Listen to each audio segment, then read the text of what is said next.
विधिमंडळामध्ये आमदारांचे खून पडले तरी आश्चर्य वाटणार नाही, काय अवस्था झाली आहे महाराष्ट्राची। विधान भवन राड्या प्रकरणी राज ठाकरे यांचा संतप्त सवाल। विधान भवनाच्या बाहेर फक्त हत्यारं बाहेर काढणं बाकी होतं। हल्लेखोरांच्या गाडीमध्ये शस्त्र होती, आव्हाडांना मारण्याचा कट होता, राऊतांचा मोठा आरोप। विधान भवनातील राड्या प्रकरणी नितीन देशमुख आणि ऋषिकेश टकलेला अटक। आव्हाडांचा कार्यकर्ता आणि पडळकर यांच्या समर्थकाला राडा भोवला। विधान भवनामध्ये गोपीचंद पडळकर आणि जितेंद्र आव्हाडांच्या कार्यकर्त्यांची हाणामारी।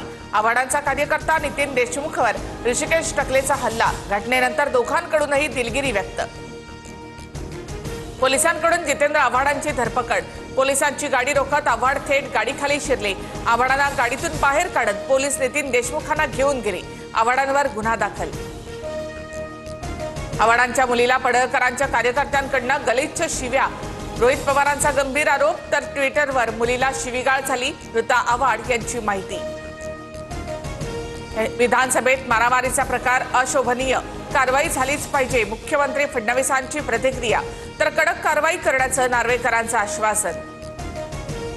विधान भवनातल्या राड्यानंतर कुणाल कामरानं ट्विट करत डिवचलं, करेंगे दंगे चारो ओर असं म्हणत कुणाल कामरानं डिवचलं, कायदे मोडणारे असं कॅप्शन देत पोस्ट।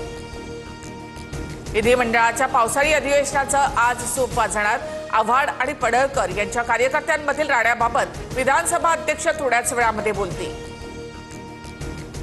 राज ठाकरे आज मीरा रोडच्या दौऱ्यावर। मराठीच्या मुद्द्यावरून काढलेल्या मोर्चानंतर राज ठाकरे यांचा पहिलाच मीरा रोडचा दौरा सायंकाळी दाखल होणार। विधान परिषदेच्या विरोधी पक्षनेतेपदासाठी काँग्रेस आग्रही। प्रदेशाध्यक्ष हर्षवर्धन सपकाळांची उद्धव ठाकरे यांना विनंती। विरोधी पक्षनेतेपदासाठी सतेज पाटील यांचं नाव चर्चेत। बंगळुरूमधील चेंगराचेंगरीसाठी आरसीबी आणि कर्नाटक क्रिकेट असोसिएशन जबाबदार।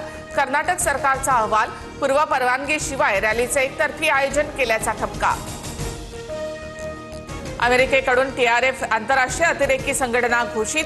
पहलगाम हल्ल्याची जबाबदारी स्वीकारणाऱ्या टीआरएफवर बंदी। भारताकडून निर्णयाचं स्वागत।